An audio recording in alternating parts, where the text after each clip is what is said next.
Kevin Kelly is a coach for Pulaski Academy in Arkansas, high school football team. And in the second game of the season, they punt, and a guy returns it 80 yards for a touchdown.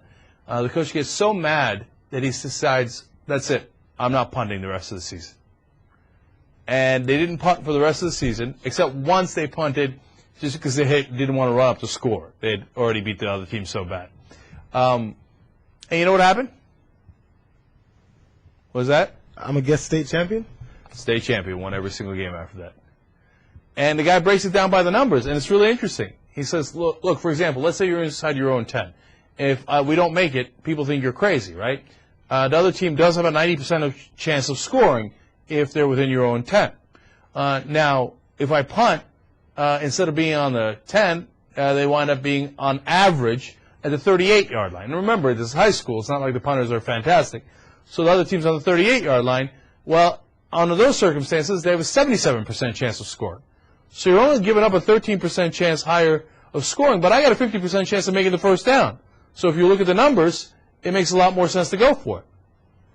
And then besides which, that opens up your offense because on third down, it doesn't have to be a passing down. You just have to get a couple more yards.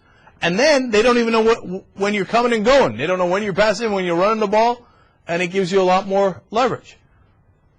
It's kind of genius. I've always wanted somebody to try this. I've always thought about it, and I wish some coach somewhere would try it. And Kevin Kelly did, and it turns out it works out. You know what else he does, Jared?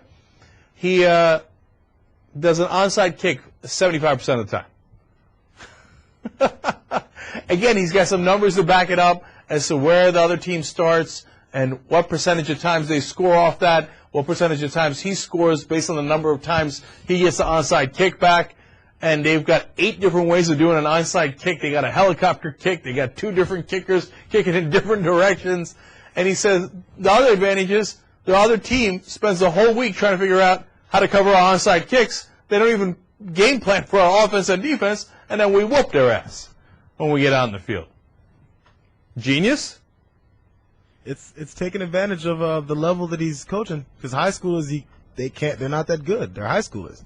Right. If you throw all this at them, they can't handle it all. Yeah. And the other thing he's taking advantage of is that his team's obviously very good. Now, they got there because he's a good coach, I'm sure.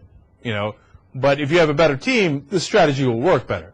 If the Detroit Lions didn't punt this year, they'd still be 0-15, but they'd have gotten run up maybe triple-digit scores against them at some points. But you're right. It does matter what level you're playing at. But you know what? I'd like to see it tried at the next level. I think no professional team is going to take that kind of risk. No way. But I'd love to see a college team with not much to lose to give it a shot. Wouldn't that be cool to watch that?